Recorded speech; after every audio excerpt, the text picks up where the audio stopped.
والصلاة والسلام على نبينا المصطفى محمد وعلى آله وأصحابه أجمعين. أما بعد، رب اشرح لي صدري ويسر لي أمري واحلل عقدة من لساني yafqahu qawli.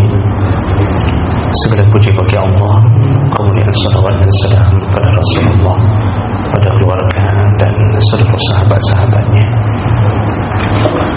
Bapak-bapak, ibu-ibu, jamaah salat maghrib dan Aisyah yang Allah muliakan insyaallah. Di pertemuan yang lalu kita sudah membahas tentang perkara-perkara yang disunnahkan dalam Ramadan, mulai dari sahur, memperlambat sahur, mempercepat berbuka, dan memperbanyak memberi makan orang berbuka puasa. Lalu kemudian jangan buang waktu sia-sia.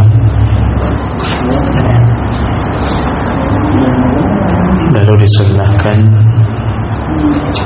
untuk menyibukkan diri dengan menuntut ilmu, membaca Al-Quran,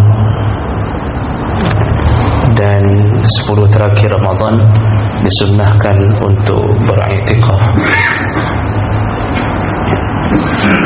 Namun sekedar catatan bahawa i'tikaf itu salah satu cara yang memudahkan orang untuk mendapatkan malam Lailatul Qadar. Namun jangan mengira bahawa seakan-akan kalau tidak i'tikaf tidak dapat Lailatul Qadar. Kalau kita beribadah di rumah kita, kita tak keluar ke masjid, maka dia pun termasuk insyaAllah dihitung mendapatkannya. Karena ketika Allah menyebut tentang Lailatul Qadar, Allah mengatakan kalimat Lailah. Lailah itu hitungan dari setelah maghrib hatta matla'il fajr, sampai datangnya fajar. Jadi Lailatul Qadar itu terjadi mulai dari maghrib sampai datangnya fajar. Maka siapa yang beribadah di antara waktu maghrib sampai datangnya waktu fajar, apapun ibadahnya dalam pandangan para ulama diberikan pahala seperti beribadah 1000 bulan. Jadi kalau malam itu bapak, ibu ada solat isya, ada solat maghrib, solat isya, maka solat itu seperti solat 1000 bulan. Kalau solat tarawih, maka tarawihnya dihitung seperti 1000 bulan. Lalu kita sambung baca Quran, kita sambung salat tahajud, semuanya dihitung seperti 1000 bulan. Bersedekah, maka seperti bersedekah 1000 bulan. Itu yang Allah katakan. Jadi jangan menyempitkan makna Lailatul Qadar seakan-akan Lailatul Qadar itu datang seperti kilat. Dia datang seperti pesawat jet melintasi Rosmawi. Jadi siapa-siapa yang ketika dia melintas ada di masjid lalu dapat, yang di rumah tidak dapat, tidak begitu. Jadi oleh karena itu kata Rasulullah, taharrau fil ashril awakhir, carilah malam Lailatul Qadar itu di 10 terakhir. Tidak usah dicari-cari malam ganjil, karena ganjil pun kita bingung, Pak, ganjil di kita tak ganjil di negara lain. Di Indonesia saja ganjil di NU ternyata genap di Muhammadiyah, ganjil di Muhammadiyah genap di NU. Gimana cara anda hitung ganjil dengan anak ganjil? Kan begitu ceritanya. Jadi tidak usah pikirkan itu. Mulai dari malam 10 tingkatkan. Bukan mulai beribadah, tetapi tingkatkan. Orang tidak bersemangat karena tidak masuk ke hati hadiahnya. Hadiahnya itu dianggap beribadah 1000 bulan. Jadi seperti 83 tahun 4 bulan. Tarawih malam itu dihitung seperti tarawih 83 tahun 4 bulan. 10 kali kita dapat Lailatul Qadar, berarti seperti kita sudah beribadah seumur 840 tahunan. Sudah setara dengan umur-umur orang terdahulu. Makanya orang tidak serius. Tapi Lailatul Qadar hanya didatangkan kepada yang menunggunya. Maka yang tak menyambutnya, yang tidak menyambutnya itu tidak dapat. Malam itu Lailatul Qadar. Kita dari mulai maghrib duduk bukber, buka bareng dari mulai maghrib, Hana sembahyang maghrib, duduk di kedai kopi sampai pukul 2, pukul 5 malam. Apakah dia dapat pahala seperti meminum kopi 1000 bulan? Mana ada itu. Berarti dia tidak menyambut Lailatul Qadar. Dia tidak sambut. Makanya orang begitu yang tak dapat nonton dari habis maghrib itu tidak tarawih, tidak solat. Puasa ada tapi tidak solat, itu tidak dapat. Makanya Lailatul Qadar turun mencari orang yang menunggunya. Gitu. Oleh karena itu salah satu sunnah yang kemarin terakhir kita bahas adalah i'tikaf, dah berusahalah untuk i'tikaf. Tapi itu tak wajib, sunnah. Kalau tidak mungkin kita kelelahan, boleh ibadah di rumah. Baca Quran banyak-banyak, bangun di tengah malam, solatlah yang banyak. Gitu. Berikutnya kita akan sambung pembahasan tentang perkara yang dimakruhkan. Jadi kemarin yang sunnah sudah kita bahas, perkara yang dimakruhkan dalam Ramadan. Makruh itu apa? Secara bahasa artinya dibenci, tidak disukai. Kalau dalam fikih disebut makruh adalah apabila dilakukan tidak berdosa, ma la yu'aqabu bi fi'lih, tidak berdosa bagi yang melakukannya, wa yusabu ala tarkih, tapi diberikan pahala kalau meninggalkannya. Itu disebut makruh. Dilakukan tidak dosa, tetapi meninggalkan berpahala. Jadi kalau begitu pilihannya lebih bagus mana? Tidak berdosa atau berpahala? Orang kalau disuruh pilih tidak berdosa atau pilih pahala. Kalau orang yang kepalanya sehat, ya pilih pahala lah. Jadi yang makruh itu lebih bagus apa? Ya ditinggalkan lah.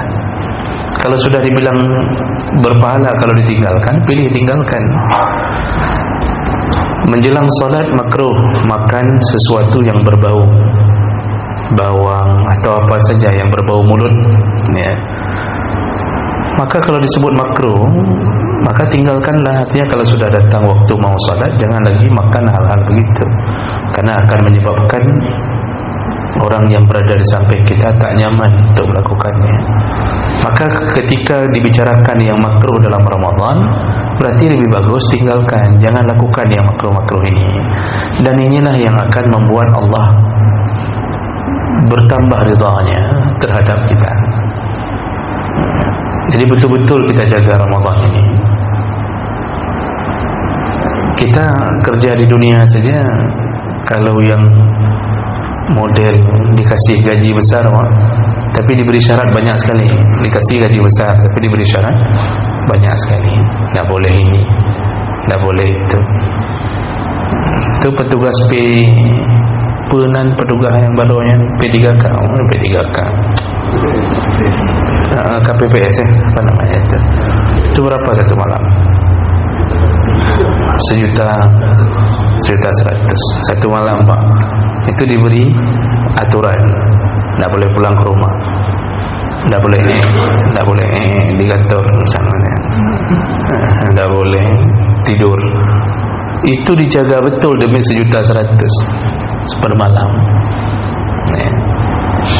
Kali ini Allah mengatakan jangan lakukan ini, jangan lakukan itu. Nah, serius tidak mau dapat surga yang indah dari Allah, maka jaga jangan sampai jatuh ke perkara yang makruh. Apa saja Bapak Ibu yang Allah muliakan? Yang pertama yaitu makruh meninggalkan mukhalafatul adab al-madhkurah. Makruh hukumnya meninggalkan semua sunnah-sunnah Ramadan yang telah kita sebutkan. Jadi yang telah dikumpulkan oleh para ulama melalui ayat dan hadis. Sunnah-sunnah kemarin yang kita bahas minggu lalu itu makruh kalau ditinggalkan. Dengan begitu kita faham makruh hukumnya kalau tidak sahur, karena Nabi menyunnahkan sahur. Maka dia urang hana sahurnya, dia puasa dia dalam keadaan makruh, artinya tidak disukai oleh Allah perbuatan itu.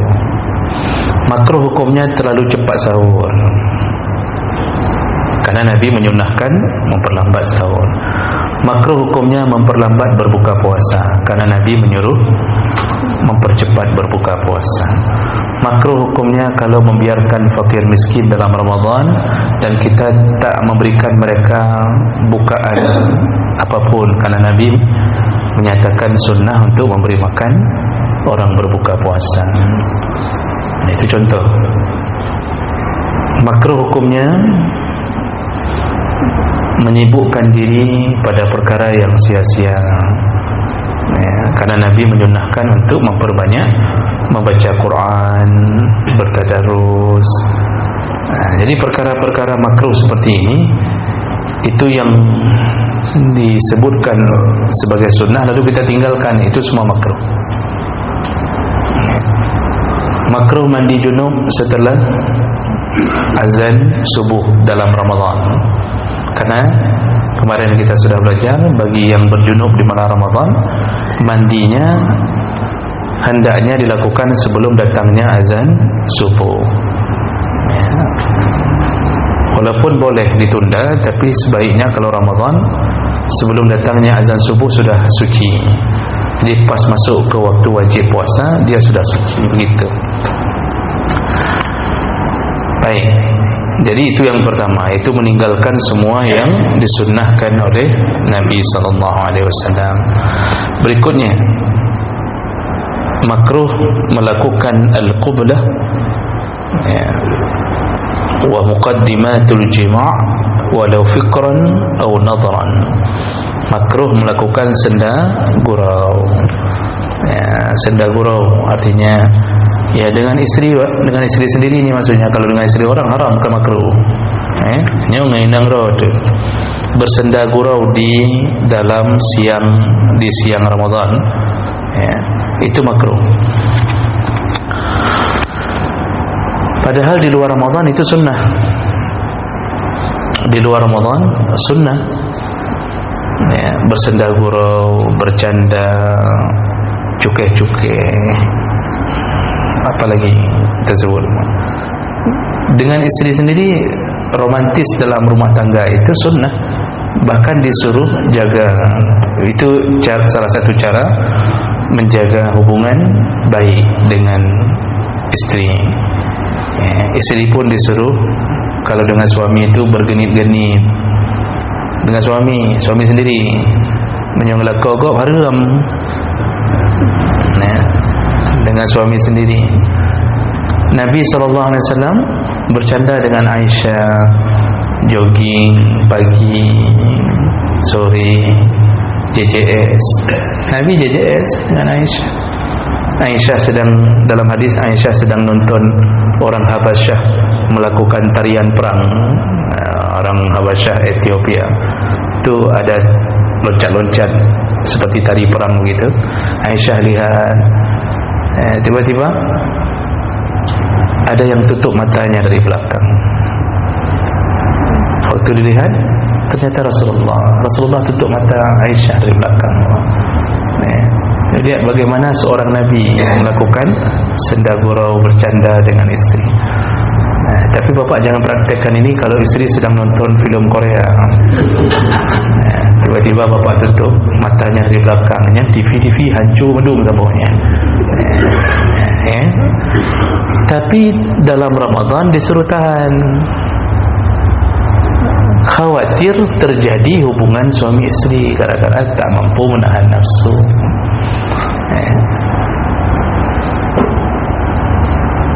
Dan ini berlaku untuk kita. Nabi pernah mencium istrinya dalam Ramadan, cium di kening, cium di pipi, tapi kata Aisyah, jangan engkau lakukan, karena Nabi sanggup menahan nafsunya sedangkan kalian tak mampu. Jadi di siang Ramadan itu dilarang bersendagurau, makruh. Makruh istri tampil seksi di depan suami walaupun narumuh. Padahal di luar Ramadan sunnah. Ini bapak-bapak di luar Ramadan, istri itu memang disuruh tampil seksi di dalam rumah. Saya kan pernah bilang, istri solehah itu dalam rumah bergaya Eropa, di luar rumah bergaya Arab. Ini istri solehah namanya. Di rumah kayak Eropa, lagi di Bali. Bapak nak tahu jauh Bali? Kalau lihat ada. Itu istri solehah, di rumah bergaya Eropa, di luar bergaya Arab. Kalau istri talihah yang terlaknat, di luar bergaya Eropa, dalam rumah bergaya Arab. Dalam rumah pakai jilbab, pakai cadar, begitu keluar rumah udah seksi, haram. Jadi dalam Ramadan ternyata itu pun tak boleh. Jangan pancing-pancing. Jadi ibu-ibu ni bapak ingatkan isteri-isteri kita nanti di rumah waktu Ramadan, selama siang Ramadan suruh pakai baju yang lengkap.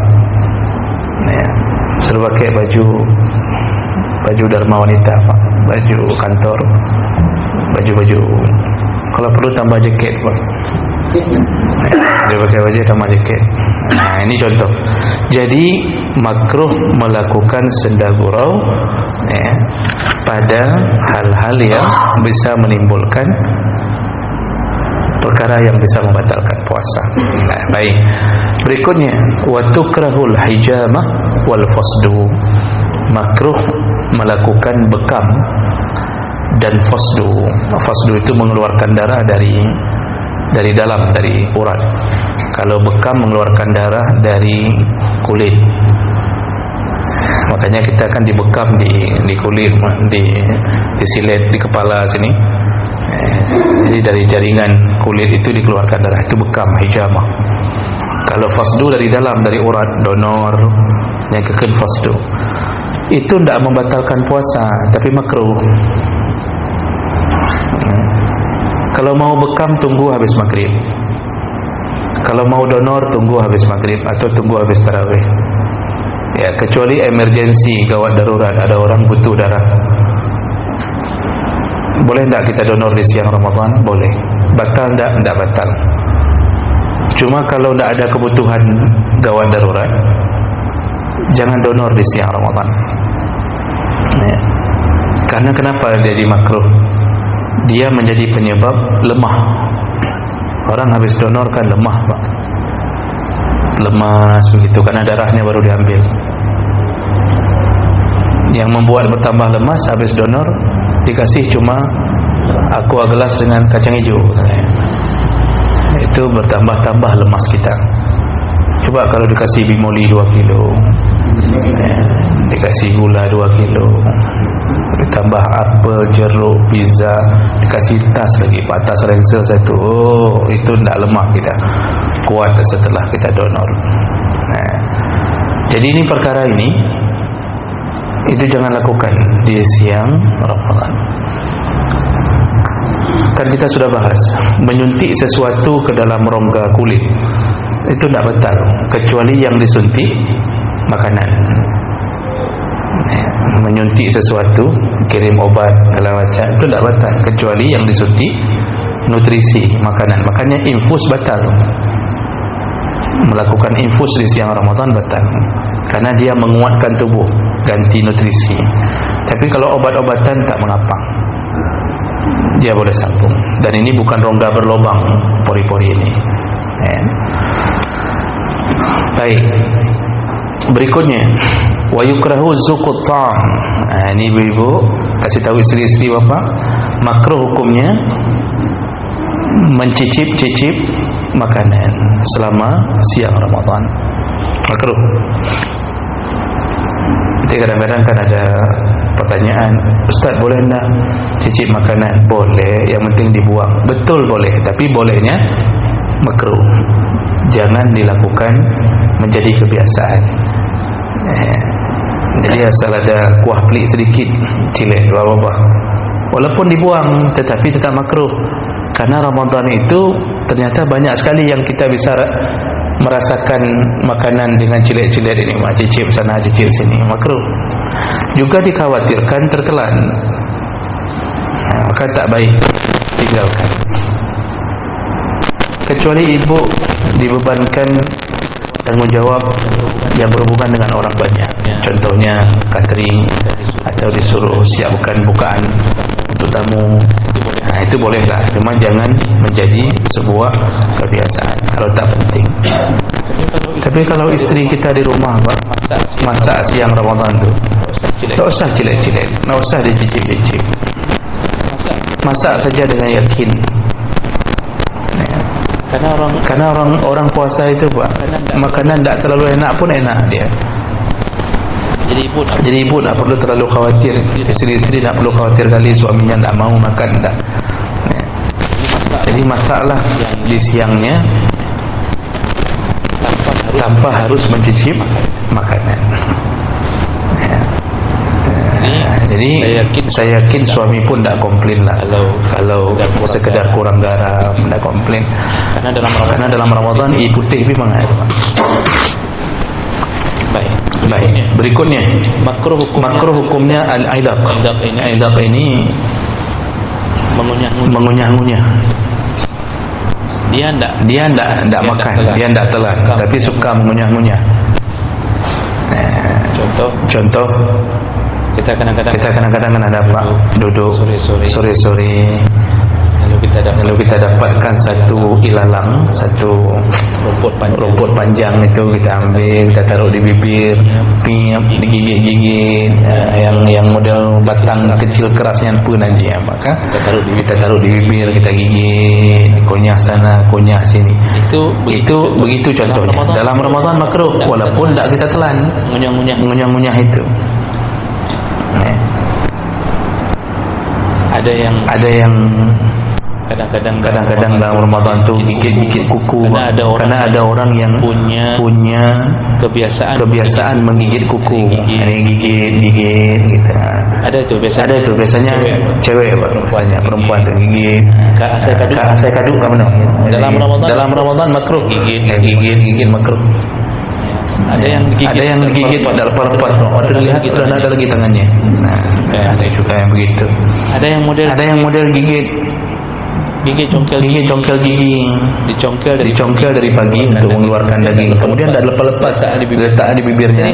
Sering kan bapak-bapak habis makan walimah tu, itu congkel gigi udah keluar, dagingnya udah keluar, tapi congkelnya taruh di mulut, dipiap sana, dipiap sini, sebelah kanan dipindahkan ke kiri, yang kiri pindahkan ke kanan, gesut dong, piap. Dalam Ramadan makruh gigit congkel gigi dari pagi sampai zuhur. Begitu zuhur udah hilang congkel gigi itu. Lihat kiri kanan pun tak ada. Kalau tertelan ya ke rumah sakit lah. Cuma batu puasa.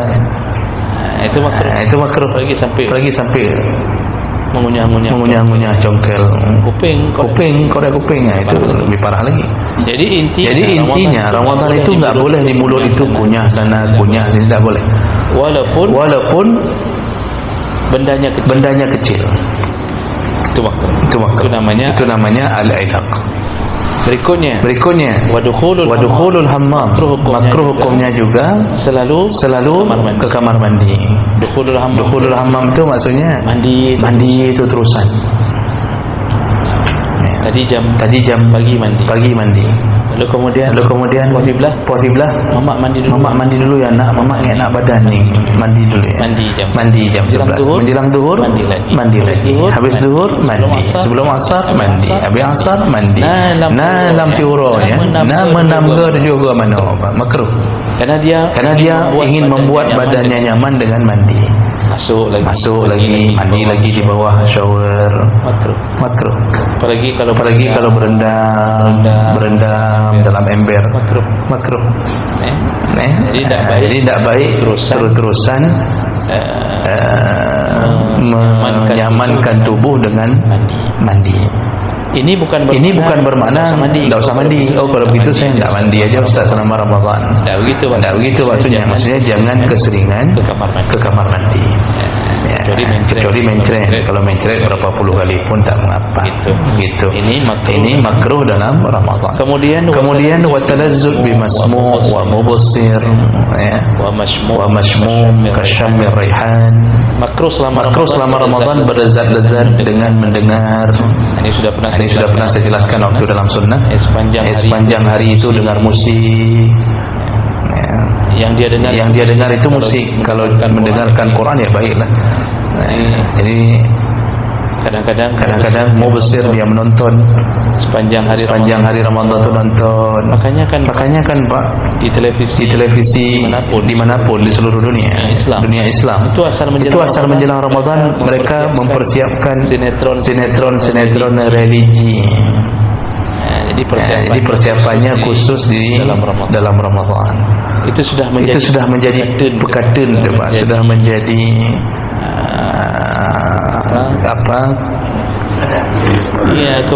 kebiasaan produser memanfaatkan Ramadan untuk nonton. Padahalnya makruh. Cuma mereka tahu orang dalam puasa itu sukanya nonton. Di Mesir itu 4 tahun kami di sana. Setiap Ramadan dipersiapkan sinetron. Sama Indonesia. Indonesia lebih pungo dong. Di Mesir pungo juga itu sinetron. Selama Ramadan tu buatnya 30 episod khusus habis dalam Ramadan. Jadi itu kerjanya nonton sinetron itu. Jadi ini bukan haram tetapi nanti akan menghilangkan kesempatan untuk merebut pahala. Jadi karena kesibukan nonton, tidak ada semangat lagi baca Quran, tidak ada semangat lagi solat duha, berjamaah pun tak datang. Makan Hanabi filem belum. Jadi ini tak baik. Kalau mau nonton sebentar saja boleh. Artinya udah capek baca Quran, udah berapa juz? Udah 3 juz. Udah capek. Nak sanggup lagi, udah berbuih mulut dengan Quran. Lalu kita nonton sebentar, boleh. Buka televisi, coba lihat berapa perhitungan terakhir. Itu kita lihat. Kita caci maki. Itu batal lagi puasanya. Maka bagusnya tak usah lihat. Apa kita lihat? Sebelum pemilu pun dah ketahuan siapa presidennya. Jadi apalagi bisa membatalkan pahala. Bukan hanya sekedar nonton. Dalam tontonan itu ada amalan maksiat yang terlihat. Contoh terlihat perempuan auratnya. Itu bukan lagi makruh. Itu sudah batal pahala puasa. Ini terutama kita laki ni. Kalau perempuan tak terlalu ini masalah aurat. Perempuan tu dah syahwatnya bukan ke aurat laki-laki. Dia tak suka pun nonton sinetron laki-laki tak pakai baju, tak suka. Tapi syahwatnya ke situ Pak. Semua yang pegang mic juga sama. Bene fikir ustaz hana nafsu, makin ustaz makin bahaya. Yang bisa menahan apa? Ilmu dan iman. Semua sama. Kalau tidak normal. Maka kita harus menahan diri dari urusan-urusan ini. Katanya nonton sinetron. Ternyata yang nampak amalan maksiat. Perempuan pakai rok sepan. Lalu dilihat paha perempuan. Itu sudah mulai batal itu. Ini yang bahaya. Maka nonton itu sebaiknya dalam Ramadan ditiadakan. Kalaupun harus lihat yang tidak menimbulkan hilangnya pahala. Hati-hati dengan HP Pak. Dalam Ramadan HP itu lebih berbahaya karena dia bisa muncul pop up yang aneh-aneh. iklan muncul yang aneh-aneh. Maka sebaiknya dan satu lagi Pak, jangan fikir batal pahala itu cuma karena nonton di siang Ramadan, begitu malam dimulailah. Jadi kita berpikir yang hajat nonton siangnya. Begitu malam mulai kita sikat semua, kita qada semua, sama hilang pahala itu. Ramadan itu hari-harinya semua mulia. Siang malam itu hari-hari mulia. Ya. Jadi paling bagus ya tiadakan kecuali hal-hal penting saja. Ya. Baik. Berikutnya termasuklah makruh wa masmum kasyamir raihan, melezat-lezatkan diri dengan mencium minyak wangi. Jadi dia ingin lezatkan diri dengan ditaruhnya minyak wangi di hidung. Karena dia bilang mama nak sambut puasa, kalau nak kayak gini mulailah beli skincare. Kok skincare? Betul ya. Fresh care. Skincare-nya apa loh? Skincare untuk kulit ya. Ini fresh care beli apa? Hirup selama Ramadan, dari pagi hirup. Dia lalu merasa nyaman dengan menghirup itu, makruh. Jadi perjuangan Ramadannya tak dapat. Berikutnya makruh aydan juga makruh as-siwak ba'da az-zawal. Makruh menyikat gigi, melakukan siwak setelah tergelincir matahari. Terutama ni dalam mazhab Syafi'i dikuatkan sekali. Artinya dalam mazhab lain boleh menyikat gigi kapanpun selama tidak mengeluarkan darah. Mazhab Syafi'i langsung dimakruhkan karena khawatir mengeluarkan darah yang bercampur dengan ludah. Kalau tertelan bisa batal puasa. Yang kedua kalau bersiwak setelah zawal itu setelah tergelincir Pak. Maksudnya mendekati zuhur. Yang baik ditikat ego. Dikhawatirkan juga selain mengeluarkan darah, ini bertentangan dengan hadis Nabi. Jadi kalau kita bersiwak kan kita berusaha untuk mulut kita tidak bau. Sedangkan Nabi mengatakan dalam hadis qudsi, dakhalu fi fammis sha'im atyabu 'indallah min rihil misk. Bau mulutnya orang puasa lebih mulia di sisi Allah daripada bau mis, daripada bau kasturi. Kasturi itu bau surga.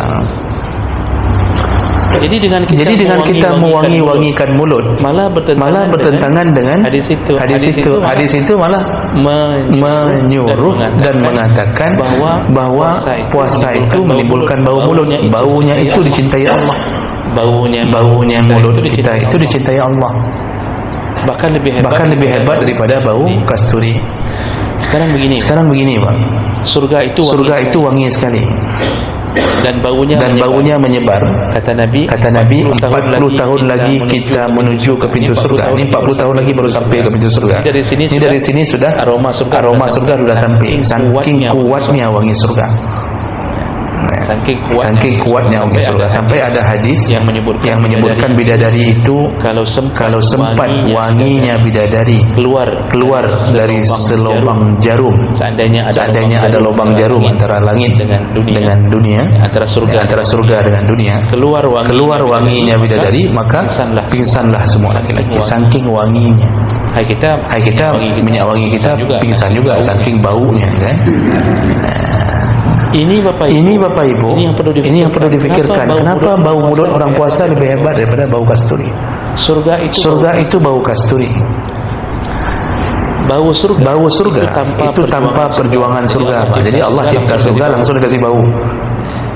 Surga kan tidak berjuang untuk bisa menjadi wangi. Surga itu makhluk Allah yang langsung dibuat untuk menunggu orang yang masuk surga. Sedangkan kita bau yang keluar dari mulut karena perjuangan. Surga bukan karena taat dikasih wangi. Kita bau mulut kita karena taat. Kenapa bisa bau mulut? Karena mesin tidak kerja. Mesin tidak kerja. Mulut tidak makan apa-apa, tidak minum apa-apa. Bau keluar. Berarti bau mulut itu karena taat. Inilah yang paling Allah cintai. Ini maksud. Ini maksudnya bau mulut kita dicintai sekali oleh Allah. Engkau tak makan, tak minum hanya karena aku. Li ajli, kata Rasulullah dalam hadis qudsi itu. Allah mengatakan, yada'a syahwatahu wa ta'amahu li ajli. Ini hambaku ini meninggalkan syahwatnya, meninggalkan makan minumnya hanya karena taat kepada aku. Bayangkan Pak, Tetes air pun tak berani kita masukin hanya karena taat. Sebenarnya kan bisa aja kita berwudu kita telan terus satu bisa aja, siapa yang peduli kan? Tapi tidak mau kita lakukan karena taat. Disitulah Allah paling sayang kepada kita. Makanya bau mulut yang keluar ini disayang sekali sama Allah. 13 jam bertahan hanya karena Allah, padahal tidak ada yang lihat. Kalau dia buka diam-diam pun tidak ada yang tahu. Istrinya pun tak tahu bahwa dia telah berbuka, tapi tidak kita lakukan. Maka Allah sayang sekali. Itulah penyebab bau mulut kita sangat dimuliakan. Oleh karena itu tidak perlu kita rubah bau mulut itu menjadi wangi dengan sikat gigi. Mulut menjadi wangi, malah tidak sesuai lagi dengan bau yang diharapkan oleh Allah. Jadi biarkan aja bau. Sedikit lagi berikutnya makruh berikutnya yaitu Al-mubalaghah fil madmadah wal istinsyaq, yaitu terlalu bersemangat berlebihan dalam berkumur-kumur dan istinsyaq, memasukkan air ke hidung dalam wudu selama Ramadan. Maksudnya tidak perlu dalam wudu itu terlalu bersemangat, tidak perlu berlebihan kali kalau dalam Ramadan. Dia cara wudu dalam Ramadan, masukkan air ke mulut, buang. Tak perlu dikocok-kocok dalam mulut kayak di luar Ramadan. Di luar Ramadan kan kita betul-betul habis masukkan diaduk dikocok-kocok dalam mulut, lalu buang. Pas buang dengan gigi palsunya terbuang. Ini tidak perlu dalam Ramadan. Ramadan sedikit saja buang. Masukkan air ke hidung kan sunnahnya. Di luar Ramadan kan dihirup, dihum. Masuk gini, dihum sedikit, baru di istinsar, baru dihum, lalu dihi. Apa bahasa Indonesianya dihum lalu dihi? Dihirup lalu dihi begitu. Begitulah. Jadi dalam Ramadan tidak perlu taruh saja di sini, sudah cukup begitu. Yang terakhir ditambahkan dalam mazhab Hambali, makruh mengumpulkan ludah lalu menelannya. Makruh mengumpulkan ludah lalu menelannya. Ludah kan sudah kita ajarkan tidak batal, tapi kita kumpulkan dengan sengaja makruh. Gitu. Ya. Baik. Sudah. Inilah perkara yang makruh. Mungkin 2 menit, 3 menit. Ada yang ingin ditanyakan apa Ibu? Ini malam terakhir kita. Tak ada ya. Boleh. Silakan Pak Jamal. Masalah sholat witir, mana yang lebih afdol 21 atau langsung 3? Dan itu tata caranya bagaimana kalau di luar? Baik. Witir itu Bapak, itu sekurang-kurangnya 1 rakaat, sebanyak-banyaknya 11 rakaat. Boleh dilakukan dengan berbagai cara yang ada dalam hadis. Boleh satu rakaat tok, tapi kalau yang ini kalau bisa dihindari, jangan mengambil yang paling minimal ini.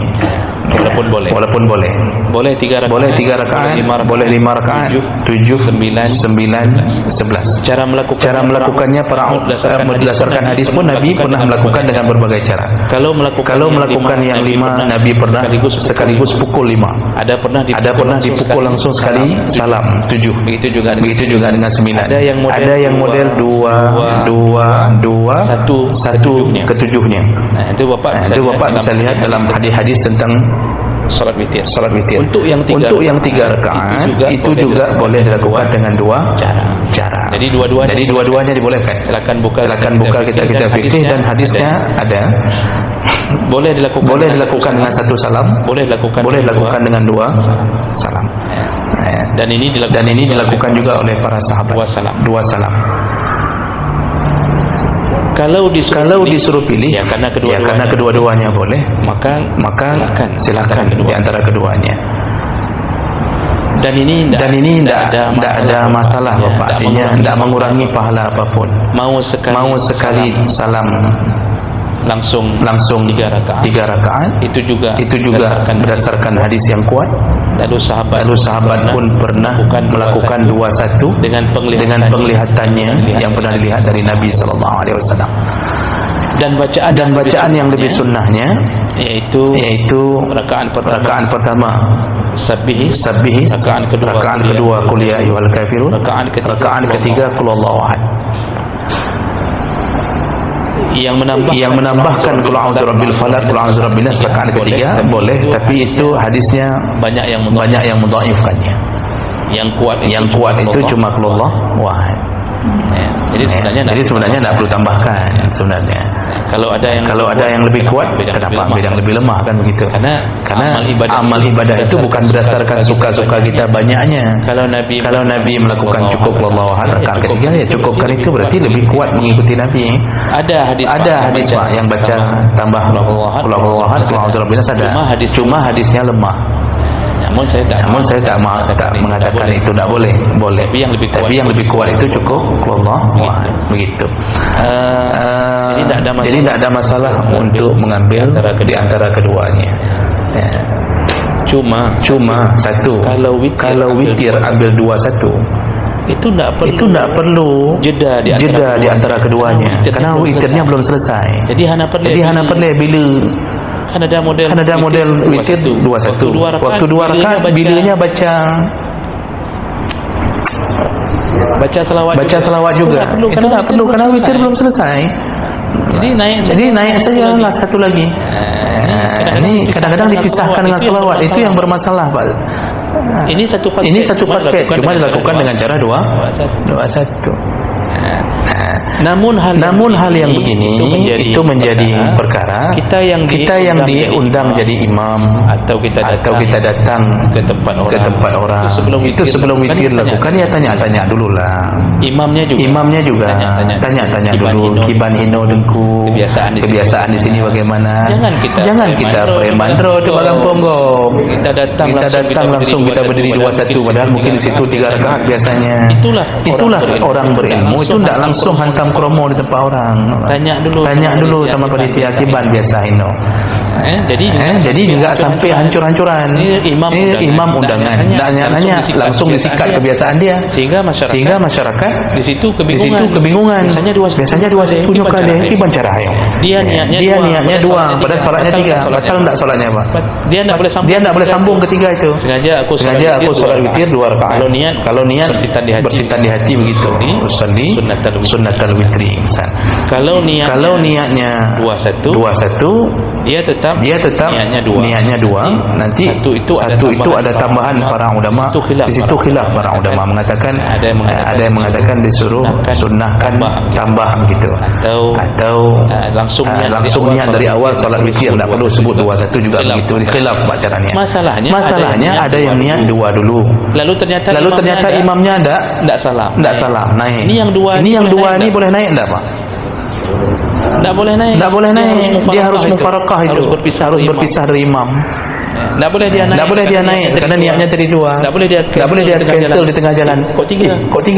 Dia bilang makawan kibankah? Tidak boleh. Dia harus mufarakah, dia harus salam itu. Baru dia naik lagi sendiri.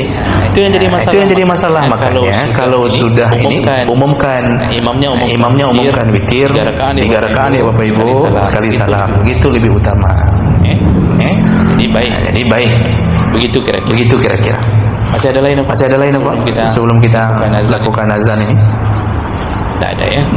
Baik, kalau tidak ada berarti kita selesaikan sampai di sini. Dan ini terakhir malam Senin depan kita tidak mungkin lagi, karena itu malam megang besar, makan malam tarawih bagi sebagian orang mungkin.